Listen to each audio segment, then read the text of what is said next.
BFM Business et CB News présentent Hebdocom, Rebecca Blanc-Lelouch. Bonjour à tous et bienvenue dans Hebdocom, votre rendez-vous qui décrypte la pub, la com et les médias sur BFM Business. Au sommaire aujourd'hui, émission sport et on commence avec du rugby. À moins de 2 mois de la Coupe du Monde, quels dispositifs et quelles innovations pour la couverture de l'événement? Pour en parler, notre invité sera Julien Millereux, directeur des sports de TF1 dans un instant. Après 10 années de croissance, le marché de la publicité en ligne cale en France. Julien Casqui nous dira tout dans son journal. Et puis pour terminer, notre question cette semaine, Kylian Mbappé au PSG. La situation devient de plus en plus complexe pour la suite. Bonne ou mauvaise communication pour le joueur? Harris Interactive a réalisé ce sondage pour BFM Business et pour Tilder. Voilà le programme. Hebdocom, c'est parti, ça commence. BFM Business, Hebdocom, l'invité média.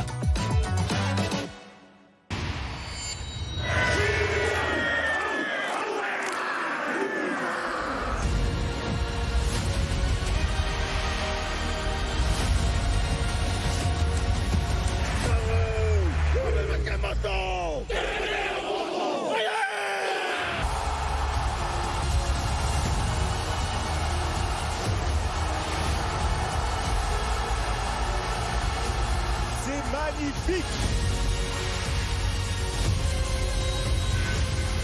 Il est passé à l'extérieur, magnifique, il va aller au bout!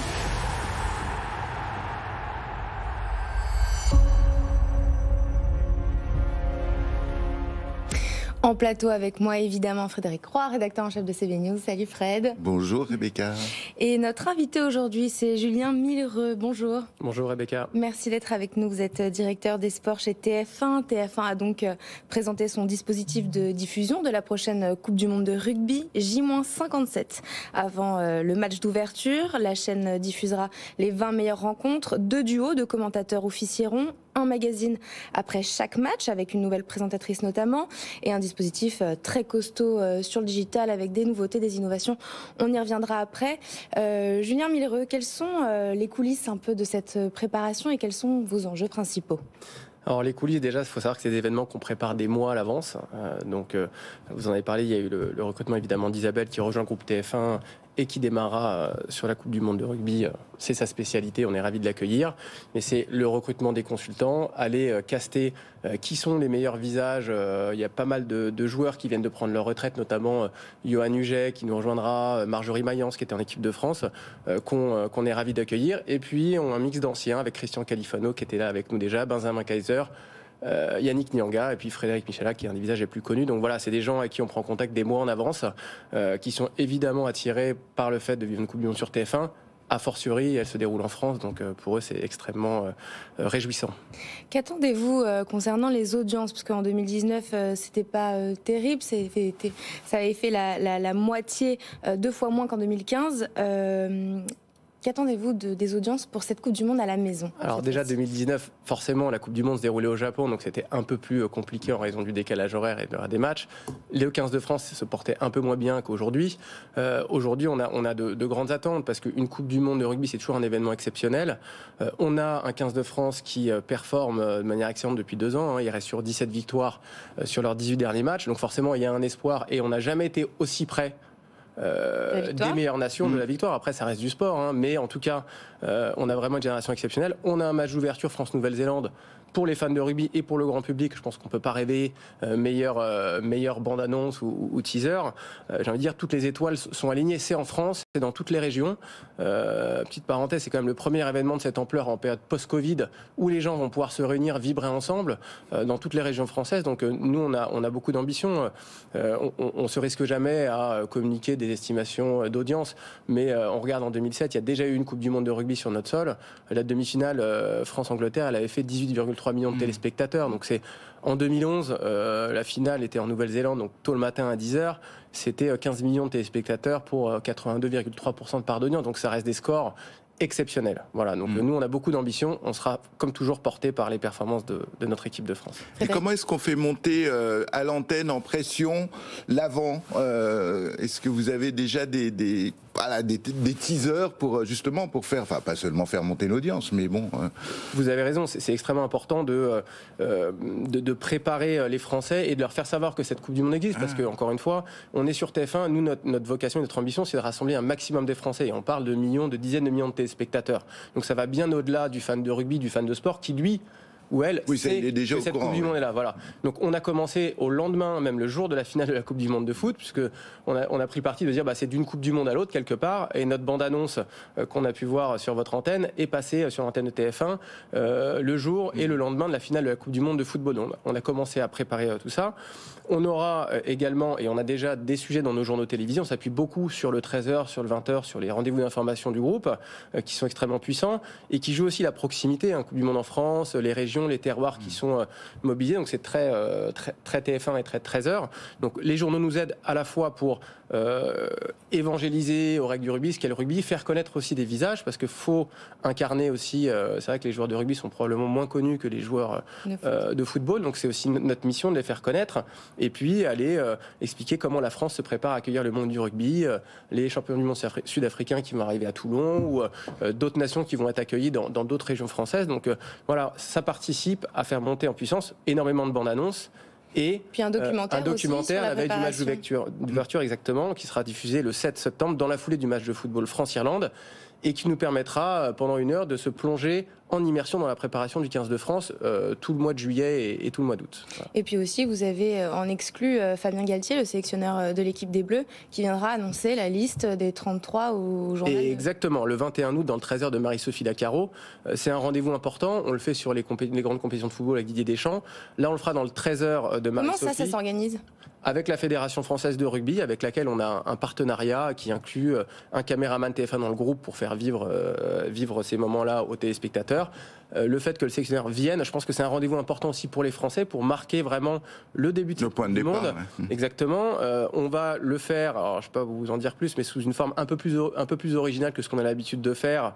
Fabien Galtier sera en plateau, mais ça sera fait sous forme de film qui sera, je pense, très sympa et assez innovant sur sa forme. Donc c'est un rendez-vous important. Et puis le 8 septembre, qui sera une journée exceptionnelle, JT rallongé à 13h avec une page entièrement dédiée quasiment à la Coupe du Monde, et le JT d'Anne-Claire Coudray sera délocalisé dès 19h, édition spéciale au Stade de France. Vous lancez une nouvelle fonctionnalité pour cette Coupe du Monde, ça s'appelle Top Chrono sur votre plateforme MyTF1, qui permettra de choisir la durée d'un résumé d'un match. Comment ça marche et c'est quoi la techno qui est utilisée ? Alors, c'est une technologie basée sur l'intelligence artificielle. Ce qu'on a voulu faire via Top Chrono, c'est redonner un peu le pouvoir aux utilisateurs qui pourront choisir en fonction du temps qu'ils souhaitent consacrer au résumé d'un match. On proposera 3 durées, 5, 10 ou 15 minutes. Et ça sera un résumé du match qui sera généré en quelques secondes. C'est une société avec laquelle on travaille, une société israélienne, qui a une technologie basée sur l'intelligence artificielle et qui nous permet de proposer ce genre de fonctionnalité. Et pourquoi vous avez fait ce choix ? Comment vous avez eu l'idée ? Est-ce qu'on vous a demandé des durées Non, de résumé ? en fait, on travaille avec eux depuis l'année dernière, la Coupe du Monde féminine de rugby. Et c'est vrai qu'on a testé leur technologie qui permet, via d'autres critères, de faire des clips personnalisés pour nous en interne. Et c'est vrai qu'on s'était dit que c'était intéressant d'avoir une approche, pardon pour le barbarisme, plus user-centric, donc très orientée utilisateur, et laisser la possibilité aux gens, plutôt que de leur imposer une durée fixe qui peut-être ne leur convient pas ou peut-être ne correspond pas au temps qu'ils souhaitent consacrer à ce résumé, on leur donne trois possibilités de temps. Voilà, donc ça s'est fait comme ça, et on est ravis de proposer cette nouveauté aux téléspectateurs et aux utilisateurs. Dispositif assez costaud sur le digital, puisque vous avez aussi passé un accord avec Meta pour utiliser la nouvelle fonction sur Insta, le canal de diffusion. Vous prévoyez des reels, des lives tous les soirs, 1 heure de live en amont des matchs. Comment s'est monté cet accord et pourquoi autant d'investissement sur le digital, particulièrement cette année, et quel retour sur investissement vous attendez là-dessus ? Alors, déjà sur le sport, on va dire la consommation, par la nature du programme, se consomme essentiellement en live. C'est le navire amiral de la consommation de sport par nature. On regarde le sport en direct, ensemble. Il y a un côté très fédérateur. Après, sur le digital, ça ne veut pas dire qu'il ne faut rien proposer. Il y a une consommation assez forte de clips, aussi de programmes ad hoc. Vous parliez des avant-matchs qui s'appellent la fan zone. On le fera avant chaque match de l'équipe de France en direct depuis la fan zone officielle de la Concorde. Ça nous permet d'aller capter un public peut-être différent. Alors attention, les jeunes sont là sur le sport. C'est parfois une fausse idée de se dire les jeunes ne regardent pas sur les grands événements sportifs. Ils savent très bien où trouver la télécommande et ils sont présents. On le voit dans les audiences. En revanche, il faut adresser ces publics-là et il faut leur proposer des contenus adaptés. Et on aura des contenus adaptés sur chaque plateforme. Le partenariat avec Meta, c'est un partenariat éditorial, donc des avant-matchs, la fan zone. Le Instagram Broadcast Channel, qui est une première aussi en France qu'on va tester, qui nous permet de pousser du contenu auprès des abonnés à ce canal. Et on aura aussi l'action du jour sous forme de réel. Donc on essaye de s'adapter aux usages et d'être le plus innovant possible sur ce genre d'événements et sur d'autres types de programmes. Donc ce que vous attendez en fait, c'est de séduire un public plus jeune et plus large à travers le digital. Exactement, c'est d'avoir une proposition complémentaire à ce qu'on propose déjà sur nos antennes linéaires. L'accélération digitale, c'est au cœur de la stratégie du groupe TF1 et ces événements-là, ces grands événements sportifs sont l'occasion aussi de montrer la capacité du groupe TF1 à innover. Pour terminer cette interview, on accueille notre journaliste BFM Business, Julien Casquilly, qui va vous faire un questionnaire en rafale. Question courte, réponse courte, avec un chrono. On lance un chrono, top chrono, j'ai envie de dire. Allez, première question, Julien Millereux. Le matin, pour vous informer, plutôt radio, journaux ou réseaux sociaux? Journaux. Votre plateforme de streaming préférée? Quels journaux, pardon? L'équipe, principalement. Voilà, et le monde. Plutôt Netflix. Le moment de sport à la télé qui a marqué votre vie? Le 12 juillet 98. La Coupe du Monde, la finale. Votre plus gros succès en tant que patron des sports de TF1? La meilleure audience historique de la télévision, la finale France-Argentine, 24,1 millions de téléspectateurs. Quand on est patron des sports d'une chaîne, c'est un moment qu'on savoure. Voilà. Votre plus gros échec en tant que patron des sports de TF1? Je dirais la Coupe du Monde 2019 de rugby, puisque le France-Angleterre, le plus gros match, avait été annulé à cause d'un typhon. L'équipe de France s'est faite sortir en quart de finale. Du coup, on n'a pas eu l'explosion autour de cet événement, peut-être qu'il l'aurait mérité. Le sport ou la compétition sportive que vous rêveriez d'avoir sur TF1? On l'a déjà, c'est la Coupe du Monde, mais il y a forcément les JO à Paris. Paris 2024. TF1 en 3 mots. Les Français ensemble, c'est notre nouvelle raison d'être. Isabelle Iturburu, Thomas Lombard, François Trio, Canal+, pourvoyeur de talent pour le rugby sur TF1? Oui, alors vous avez oublié Stéphane Etcheverry qui à l'époque avait commenté sur Canal aussi. Et sur BFM TV. Sur BFM TV, ouais. Exactement. Nous, on prend les experts où ils sont, en l'occurrence, et quand ils sont disponibles. Donc on est ravis de les avoir avec nous. Et Canal, comme d'autres chaînes payantes, est un formidable réservoir de commentateurs et d'experts sport, puisqu'ils font ça toute l'année. La dernière Coupe du Monde de foot, rentable ou pas rentable pour TF1? 10 secondes. On commande pas, c'est... Et la France vainqueur de la prochaine Coupe du Monde de rugby? J'en rêve. Et puis pour terminer, est-ce qu'il y a une question pendant cette interview qu'on ne vous a pas posée que vous auriez aimé qu'on vous pose? Non, pas particulièrement. On a tout abordé. Tous les plus importants. Voilà. Merci Julien Millereux d'avoir été notre invité. Vous êtes directeur des sports chez TF1 et puis très bonne Coupe du Monde. Merci à vous. Merci. C'est parti pour le journal de Julien Casquilly. BFM Business, Hebdocom, le JT de la com. Et on commence ce journal avec le marché de la publicité en ligne qui cale en France, Julien. Exactement, Rebecca, un ralentissement de la croissance au premier semestre selon l'observatoire de l'e-pub. La publicité en ligne est en hausse de 5% par rapport à l'année dernière, une performance bien inférieure aux 17% de 2022. Les raisons, l'inflation, la crise énergétique, les tensions sur les chaînes d'approvisionnement. Malgré cette baisse, certains tirent leur épingle du jeu. C'est le cas du trio Google, Meta et Amazon qui captent 70% du marché et le retail média, soit la pub sur les sites d'e-commerce qui continuent à performer. L'Observatoire prévoit une légère amélioration au deuxième semestre avec une activité importée par les Jeux Olympiques Paris 2024 et la Coupe du Monde de rugby. Havas rachète l'agence de création britannique Uncommon, une 4e acquisition en 6 mois pour la filiale de communication de Vivendi. Havas poursuit sa stratégie de croissance externe, une opération à plusieurs dizaines de millions d'euros. Uncommon a été fondée en 2018 par des anciens de WPP. L'agence s'est notamment distinguée par une campagne d'affichage pour British Airways, récompensée au dernier Cannes Lions. Et avec ce rachat, Uncommon se valoriserait à 140 millions d'euros. Delphine Ernotte, la présidente de France Télé, a présenté sa stratégie à horizon 2030. Exactement, la décennie à venir sera déterminante pour la présidente de France Télévisions et pour la télé publique. C'est ce qu'elle a déclaré lors de sa conférence de rentrée. Parmi les grands chantiers, la plateformisation des contenus de France Télé sous la bannière France.tv, le traitement de l'information avec notamment un JT dédié aux 12-18 ans sur les réseaux sociaux et le renforcement de son rôle de service public avec une place importante donnée aux émissions politiques. Et puis pendant cette conférence de presse, Delphine Ernotte en a profité pour appeler à la réconciliation avec les chaînes privées. Exactement. La presse française attaque Twitter en justice. Le Figaro, Les Échos, Le Parisien, Le Monde reprochent au réseau social de ne pas les rétribuer au titre des droits voisins conformément à la directive de l'Union européenne. Les quotidiens français réclament à Twitter les données chiffrées pour déterminer le montant de la rémunération qui leur serait due. Selon Les Échos, une audience doit être fixée en décembre prochain. Et comme chaque semaine, on termine ce journal par notre campagne chouchou, par la campagne validée par Hebdocom de la semaine. Et cette semaine, on a choisi le retour des bébés Evian. Exactement, on finit cette saison, Rebecca, par une campagne iconique. Frédéric, vous la connaissez évidemment et vous vous souvenez sûrement des bébés. J'étais bébé. Vous étiez bébé, des bébés Evian plongés dans une piscine et cette chanson We Will Rock You en cette période estivale. Eh bien, la marque renoue avec ce qui a été un des plus gros succès de communication pour elle. Elle remasterise une déclinaison d'une publicité d'il y a 10 ans avec ce slogan Live Young, vivre jeune. On écoute et on regarde.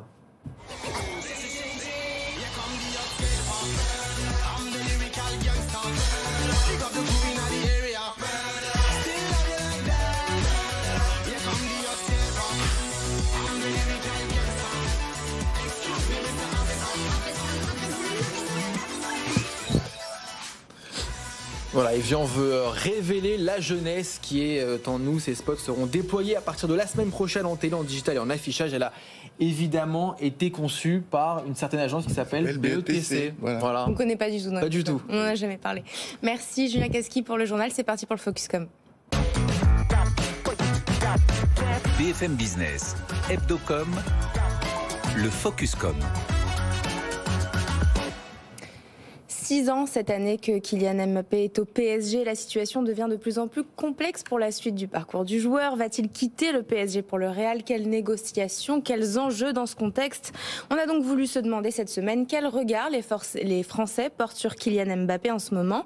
Réponse, plus de 2/3 des Français déclarent avoir une bonne opinion de Kylian Mbappé, mais sont un peu plus mitigés concernant son humilité. Harris Interactive a réalisé ce sondage pour BFM Business et pour Tilder. Pour en parler en plateau avec nous, Mathias Léridon, bonjour. Bonjour. Vous êtes président de Tilder. Merci d'être avec nous. Jean-Daniel Lévy, bonjour. Bonjour. Vous êtes directeur délégué d'Harris Interactive. Et puis évidemment, Frédéric Roy, rédacteur en chef de CB News. Pas besoin de le préciser. Du football. Ouais. Mais je le précise quand même. Mathias, 68% ont une bonne opinion, même si c'est beaucoup, c'est plus de la moitié. Est-ce que ce qui laisse entendre son désir d'aller au Real peut avoir une conséquence sur son image et sur le regard des Français? Moi, ce que je commencerai par dire, c'est qu'en fait, les grands champions sportifs, évidemment les footballeurs, ils ont deux actifs. Ils ont l'actif de leur performance sportive. Bon, Kylian Mbappé, personne ne conteste sa place dans le foot. Et en même temps, ils ont un capital d'image et une notoriété qui est absolument incroyable. Et l'un va avec l'autre. Ce qui est intéressant, je trouve, dans le résultat de ce sondage et dans la manière dont les Français voient en fait Kylian Mbappé, c'est qu'au fond, ils ont globalement une bonne image de Kylian Mbappé. Il y a beaucoup de personnalités politiques, il y a beaucoup de personnalités en général qui aimeraient avoir ce type de sondage. Alors oui, on va dire 80, 82%, 78%. Enfin, tout le monde aimerait bien l'avoir. Il y a quand même une question, c'est qu'en fait, on donne aux sportifs une responsabilité sociétale qu'ils n'ont pas forcément cherché ou qu'ils ne veulent pas forcément. C'est-à-dire qu'on se dit, bon, est-ce qu'un sportif, lorsqu'il est très connu, très performant, est-ce qu'il est engagé, est-ce qu'il donne une bonne image de la France? Mais au fond, il est d'abord un sportif. Donc je trouve que ce qui est intéressant, c'est qu'en fait, au fond, le sport, il y a une espèce de image power du sport. C'est-à-dire qu'à partir du moment où on est un très grand champion sportif, il y a une projection d'un certain nombre de responsabilités qui n'ont pas forcément toujours un lien avec le sport. Jean-Daniel Lévy, vous êtes d'accord avec ce que Mathias Léridon? Je suis d'accord avec Mathias. Et de toute façon, on voit bien que dans les confiances qui peuvent être exprimées d'une manière générale à l'égard des personnes qui ont une présence dans l'espace public, les sportifs ont un rôle et une place particulière, et Kylian Mbappé encore plus un rôle et une place particulière. On peut rappeler effectivement, comme vous l'avez indiqué, il est présent aujourd'hui au Paris Saint-Germain. On s'interroge pour savoir s'il va aller ou pas au Real. On sait également qu'il occupe aujourd'hui une place particulière au sein de l'équipe de France parce qu'il est le capitaine de l'équipe de France. Et puis on a pu le voir même de manière récente que c'est quelqu'un qui est intervenu de manière fracassante, je serais tenté de dire, dans le débat public, parce qu'à la suite en fait du décès du jeune homme à Nanterre, il avait publié un tweet et même d'autres bleus ont également été amenés à prendre position sur les réseaux sociaux, donc ils ont amené à changer quelque peu la nature de son intervention autour d'aspects, si ce n'est de revendications, en tout cas de critiques implicites de la manière dont la police avait pu intervenir ou pouvait intervenir dans les quartiers. Il le rappelle assez souvent, il est issu de Bondy, il est issu en fait plutôt des quartiers qui sont des quartiers populaires, et donc il cherche vraiment à s'inscrire là-dedans. Et ce qui est intéressant, et on le voit dans le cadre de cette enquête, c'est qu'il y a une forme de dissociation qui est effectuée entre le sportif que l'on apprécie en tant que tel et celui qui peut prendre des positions pour lequel, effectivement, il y a quelques troubles. Et dans le cadre de cette enquête, on le voit de manière assez nette aussi, où la dimension, en fait, de sa capacité à pouvoir être sympathique, voire même à donner une bonne image de la France à l'étranger, sont bonnes, absolument, mais sont un peu moins bonnes que les caractères qui peuvent être ceux de l'influence ou de l'engagement qu'il peut avoir à l'heure actuelle, et donc qui renvoient également à une dimension non seulement politique, entre guillemets, mais également sportive. Mathias, si on devait faire une sorte de bilan de Kylian Mbappé au PSG, est-ce que depuis 2018, on peut dire que sa communication, elle est réussie, que ce soit à travers ses conférences, ses prises de position, ce qu'il exprime sur ses réseaux sociaux? Moi, je pense que globalement, oui, il a une communication qui est très réussie. D'abord parce que c'est une communication qui exprime une forme de sincérité. Et donc la sincérité, ça paye toujours en matière de communication. Ce n'est pas une communication qui est intellectualisée, conceptualisée. Donc elle est sincère et elle touche les Français. Et d'ailleurs, on le voit, ne serait-ce que dans l'item de la sympathie, on voit qu'aujourd'hui, il y a 70% des Français qui trouvent qu'il est sympathique. Et je ne parle même pas du score de ceux qui aiment le foot, où là, on explose les compteurs. Au-delà de ça, moi, je pense que ce qui est important dans la communication d'un sportif, c'est aussi de faire attention, en fait, à la dérive de la politisation de la performance sportive. C'est-à-dire qu'il y a la performance sportive, on va rentrer dans une année et qui doit faire importante. Attention à ça? Je pense que les sportifs doivent y faire attention, parce qu'en fait, un sportif, c'est comme ça, il n'a pas que sa parole personnelle derrière, en fait, parce qu'il y a toute cette notoriété, parce qu'il y a tous ces Français, ces Françaises qui sont derrière un sportif, derrière sa performance sportive. Il a une responsabilité qui le dépasse. Et parfois, c'est pas toujours très compréhensible quand on est un jeune sportif d'avoir en fait cette espèce de responsabilité sur des épaules où finalement on exprime quelque chose à titre personnel. Mais un sportif qui est de la taille de Kylian Mbappé, en fait, ça n'est pas que son opinion personnelle, c'est une opinion qui va engager l'État français. Pris, je trouve, voilà. Et je trouve que cette partie-là, il l'a plutôt très bien prise depuis 2018. Donc, c'est un peu un rôle modèle. Il faut juste faire attention parce que derrière, la responsabilité, elle va avec la notoriété. Et pour terminer, un mot sur l'actualité et ce qui se passe en ce moment quand même. Quel serait le meilleur scénario pour Kylian Mbappé là, dans les mois qui viennent? Tous les deux, Mathias? Le meilleur scénario, ça serait qu'il arrive à montrer qu'il est maître de son destin du début à la fin et qu'il ne subit pas une situation. Et qu'il montre en fait que globalement, dans son attitude, il n'a pas uniquement, entre guillemets, une forme de plan de carrière à caractère individuel, mais qu'il a toujours la volonté de pouvoir s'inscrire. Donc ce serait qu'il aille au Real Madrid. Ça peut être éventuellement qu'il aille au Real Madrid, mais encore une fois, c'est pas forcément la question de la décision en tant que telle, que la manière dont il peut présenter les choses. Jusqu'à présent, Mbappé a toujours donné le sentiment que, certes, quand il défendait quelque chose qui le concernait personnellement, il allait un petit peu plus loin. On peut parler, par exemple, de moments où il avait refusé de participer à des opérations de promotion qui étaient proposées par la Fédération française de football. Il n'a pas uniquement dit « c'est par rapport à mes sponsors, à ma situation personnelle », mais également « je souhaite réinterroger le rôle aujourd'hui de la Fédération française par rapport, justement, à ce que peut être l'expression des joueurs en tant que tels, dont je fais partie. » Voilà. Dans les décisions. C'est ça. Mathias, meilleur scénario pour la suite pour Mbappé? Je pense que le meilleur scénario, ça sera la décision que prendra Kylian Mbappé. D'accord, merci Mathias Léridon, président de Tilder, d'avoir été avec nous. Merci Jean-Daniel Lévy, vous êtes directeur délégué d'Aris Interactive. C'est parti pour la chronique de CB News, la chronique de Frédéric Roy. BFM Business, Hebdocom, la chronique média. Alors Frédéric, vous nous parlez de mouvements cette semaine, ça s'agite dans le PAF. Énormément Rebecca, énormément. Chaque année, les médias audiovisuels, les radios préparent leur rentrée de septembre en bougeant les programmes, en changeant les journalistes et les animateurs, un mercato saisonnier régulier qui commence généralement au printemps. Mais il faut reconnaître que cette année, le marché est particulièrement actif. Un décompte rapide là, à ce jour nous mène à une bonne trentaine de changements de postes, départ, arrivée, échange. Chez les poids lourds de l'audience, on a Laurent Ruquier qui quitte France 2 pour TF1, c'est tout récent, alors que Sophie Davant débarque sur Europe 1, mais sans quitter France 2. Elle va y rejoindre Pascal Praud, qui lui vient de RTL. Elle y rejoint aussi Alex Vizorek, qui quitte quant à lui France Inter. À l'inverse, il y a des historiques d'Europe 1 qui s'en vont, on ne sait pas où, pour tous, Philippe Vandel, Patrick Sébastien, ça bouge aussi en télé. Comme on vient d'en parler tout à l'heure, Isabelle Iturburu qui passe de Canal à TF1 en vue de la Coupe du Monde de rugby, ou Antoine Decaune qui revient animer une émission hebdomadaire sur Canal+, qu'il a vraiment jamais quitté en fait, mais bon.